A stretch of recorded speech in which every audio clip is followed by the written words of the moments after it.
자, 이번 시간에는 지난 시간에 이어서 지구의 기후변화에 영향을 주는 인간의 활동, 그래서 인간의 활동과 기후변화라는 걸 한번 해보자. 인간의 활동과 기후변화. 자, 이 기후변화의 가장 대표적인 것이 지구의 온도가 높아지고 있는 지구온난화란 말이야. 그래서 이 지구온난화를 먼저 이해하기 위해서 그러면 지구의 온도가 일정하게 유지가 되는 것은 얼마나 중요한가라는 것부터 먼저 보고 싶어. 그래서 첫 번째 확인하는 것은 지구의 열수지와 온실효과라고 하는 것부터 먼저 정의를 내려보고자 해. 지구의 열수지라는 이 말은 바로 무엇을 의미하냐면 태양에서부터 오는 에너지랑 지구가 받아진 이 에너지를 다시 돌려보내는 지구의 에너지 방출량이 서로 같아서 복사 평형을 이루어야 된다라는 얘기를 해야 하는 거야. 만약에 복사 평형이 이루어지지 않으면 지구로 들어온 에너지가 많다. 지구는 자연스럽게 온도가 올라가게 될 것이고, 지구에서 내놓는 에너지가 많다. 그럼 지구 온도는 당연히 떨어지게 되겠지. 그래서 일정한 온도를 잘 유지해야 되기 때문에 주고받는 에너지가 같아야 한다라는 걸 전제로 지표라고 하는 상태와 태양이라고 했을 때, 자, 대기가 없다면부터 먼저 확인할 거야. 태양에서 들어오는 양이 태양에서 나에게 100을 주고 100 손해를 봤다고 해보자. 그러면 지표는 어떻게 되니? 100의 에너지를 받게 되는 거지.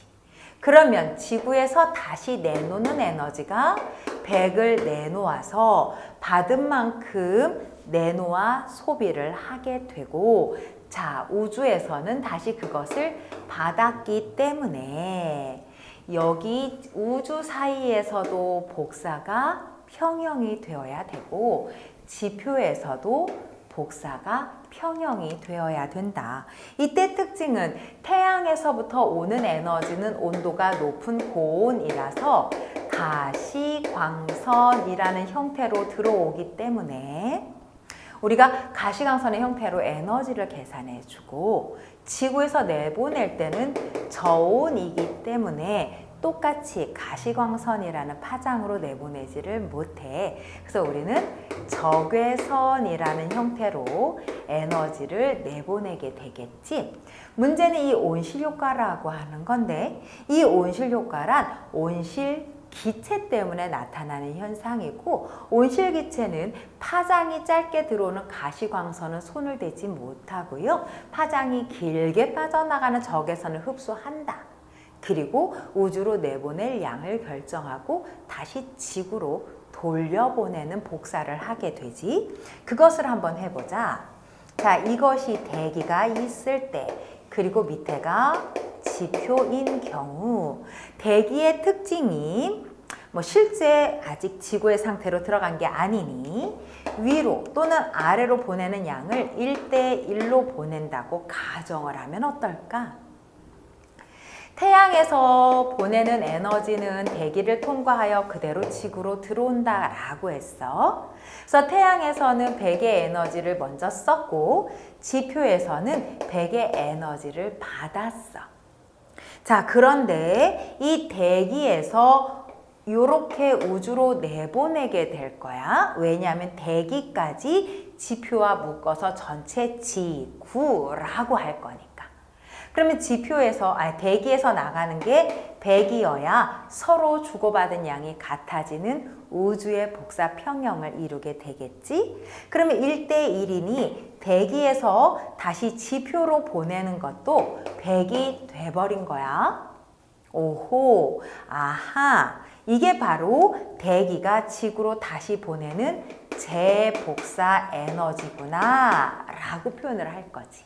그러다 보니 지표는 태양에서 받는 것과 대기로부터 받는 게 합쳐지면서 더 많은 에너지를 받게 되는 거야. 그럼 그 더 많은 에너지를 어떻게 해야 되겠어? 그대로 내보내 주어야 되겠지? 그래서 지표는 모두 200을 받았으니 200의 에너지를 내보내고 그 중에서 대기는 200의 에너지를 받아 100은 우주로 100은 다시 지구로 보내면서 지구 안쪽의 에너지가 대기가 없을 때는 100이던 에너지가 대기가 생기면서 200의 에너지로 바뀌게 되었으니 그것만큼 그치 지구가 따뜻하게 온도를 유지하는 원인이 된다. 이렇게 이야기를 해주는 거지. 그러면 실제 지구는 어떠했을까? 실제 지구는 대기가 있고 지표가 있었으면 당연히 예로 그려둔 대기와 지표에서의 1대1 이렇게 편안한 상태로 아마 진행되지는 않았을 거야. 조금 더 복잡할 것 같아. 그래서 조금 복잡하기는 하지만 한번 해봅시다. 태양에서 100의 에너지가 지구로 오면 그대로 들어오는 것이 아니고 대기에서 반사가 되거나 지표에서도 얼음, 빙하 이런 것들이 있으니 반사가 될 거야. 그래서 반사로 된 게 이미 30이 나갔어. 이해가 됐어? 자, 우주의 색은 플러스 마이너스를 흰색으로 써볼게. 그리고 대기는 내가 노란색으로 써볼게. 그래서 대기 안으로 들어온 게 20. 그리고 지표가 파란색. 지표로 들어온 것은 50. 이렇게 에너지가 들어온 거야.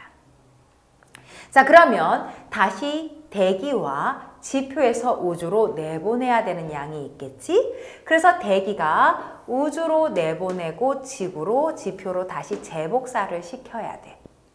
그러면 대기가 내보낸 양은 얼마가 될까라고 했더니 대기가 우주로 내보낸 것은 58만큼 내보내고 자, 숫자가 애매해지기 시작을 하지. 지표로 보낸 것은 94만큼 보내준 거야. 그러면 이제 지표에서 어떻게 해야 되겠어? 요 차이값만큼을 다시 우주로 보내주어야 되겠네?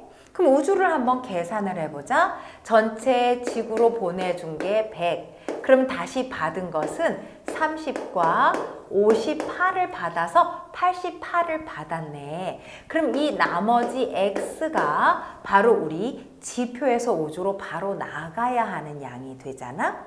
그래서 그 값을 12라고 하고 x 12를 넣었더니 양쪽이 같아져서 복사 평형이 되었다라고 이야기를 할 수 있는 거야. 자, 그러면 대기 상태에서 한번 보도록 할까? 대기는 지금 양쪽으로 보낸 양은 58과 94. 굉장히 양이 많지. 그래서 대기는 노랑으로 쓰기로 했으니 노랑으로 한번 써보자. 양쪽으로 보낸 건 58과 94를 내보냈어. 그러면 이것은 이미 우주에서 오는 것 중에 20은 받았지만 나머지는 채워야 되겠지. 그래서 지금 가고 있는 이것 중에 일부가 이렇게 대기로 들어가는 거야. 이렇게 대기로 들어온 양이 얼마냐?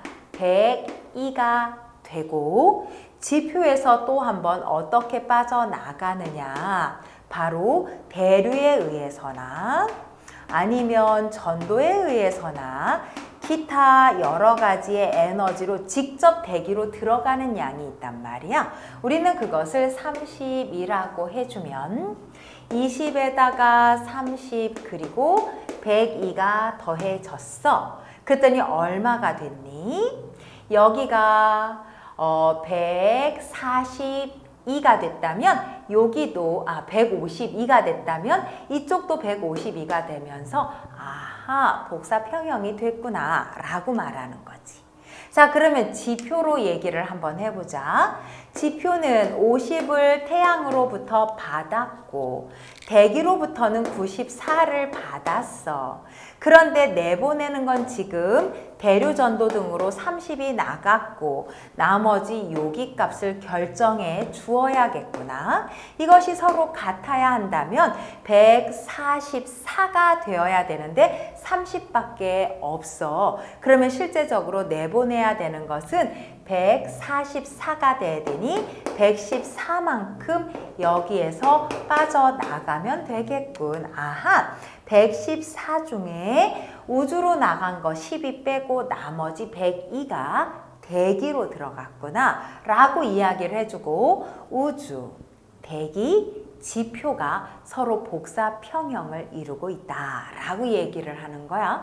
이렇게 온실 효과가 나타나야만 지구는 온도가 일정하게 유지가 되고 생명체가 생존을 하기 좋은 상태로 만들어지겠지. 근데 문제는 뭐냐면 요것이 다가 아니라는 거지. 바로 두 번째, 지구의 온난화. 온실 효과가 아니라 이름이 지구온난화로 바뀌게 되네. 지구온난화라고 하는 것은 바로 온실 기체의 양이 증가가 되어서 서서히 지구로 다시 돌려보내는 재복사 양이 늘어나고 지구의 온도가 올라가는 현상. 그러면 결국 지구가 온도에 올라감이 지구 기후변화에 미치는 영향 때문에 생명체가 살기에 유리하지 않단 말이야. 그래서 이것이 환경오염으로 평가를 받는 거지. 자, 지금 온실기체 중에 가장 대표적인 온실기체로 우리는 이산화탄소라고 해. 사실 이산화탄소가 온실 기여도가 제일 큰 거냐라고 하면 분자 하나하나로 따졌을 때는 그렇게 크지는 않지만 워낙 많은 양의 이산화탄소가 배출이 되기 때문에 전체적으로 온실 기여도는 매우 크다 라고 할 수 있어. 해마다 이산화탄소의 농도를 보았더니 농도가 이렇게 하면서 증가하는 모양새를 보이더란 말이야. 왜 늘었다 줄었다를 하느냐? 바로 계절적 변동 때문이지요. 자, 이렇게 낮아졌을 때가 여름. 온도가 높아지며 식물이 잘 자라면서 광합성을 하거나 또는 난방에 의한 화석 연료의 사용이 필요 없을 때. 올라가 있을 때가 겨울, 바로 그 반대 경우에 해당하므로 이산화탄소가 많이 배출이 된 경우. 여기에다가 우리 무엇을 그려줘야 되겠어? 실제 지구의 온도를 보니 지구의 온도가 점차 증가하고 있는 것을 보여주고 있네. 그래서 이런 지구온난화가 매우 위험하다라고 하는 거지. 이런 지구온난화가 일어나면 자, 지구의 온도가 전체적으로 높아지니 해수면이 상승을 해. 왜? 빙하가 녹아서. 그러면서 육지 면적은 점차 감소해지겠지. 그리고 기후대가 변화가 되면서 열대가 서서히 고위도로 일동을 하게 되자 열대성 질병이 조금 더 많이 퍼져나가는 것을 특징으로 봐줄 수가 있다. 그러면 이러한 기후 변화에 대해 우리가 그대로 두고 있을 수는 없으니 어떠한 대안을 가지고 좀 처리를 해서 얘네들을 안정적으로 잘 유지하고 문제가 없도록 해보는 건 어떤 방법이 있을까 하고 찾는 거지. 그것이 바로 세 번째, 기후변화의 대응 방안.